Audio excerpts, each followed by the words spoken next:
Isang mapagpalang araw po sa inyong lahat. Celebrity Chika Time po muna tayo at may inihanda po akong chika para sa inyo. Tara po't magchikahan na po tayo.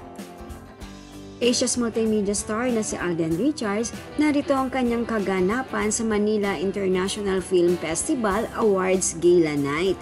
Yes, mga maka-celebrity Chika Time, isa po ito sa dinaluhan ni Alden sa Hollywood, ang Gala Night o Awards Gala ng Metro o Manila International Film Festival 2024. Bago po tayo dumako riyan, nais ko po munang batiin mga timbahay, team abroad at mga seniors natin dyan. Shout out po sa inyong lahat at happy Saturday po. Ayan, at si Alden Richards nga po ang nag-present ng Best Director Award sa Manila International Film Festival na ginanap pa nga po sa Hollywood. Yan po ang isa sa dinayo ni Alden kasama ang ilan sa mga GMA executives at pati na rin po ang kanyang co-star na si Dingdong Dantes na mula sa GMA.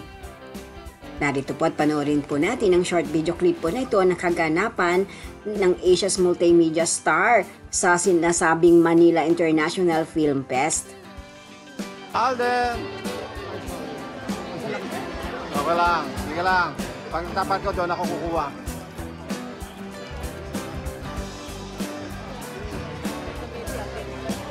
Alden, how are you?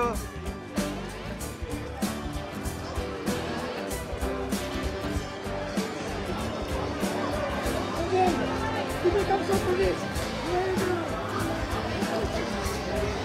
Over here. Alden.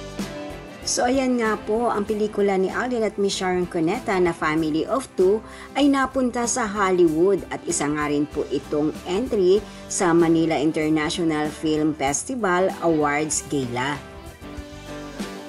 Yan po ang aking chika updates for today. Salamat po sa inyong panunood. Huwag po kalimutang mag-subscribe. Pwede po mag-comment sa ibaba.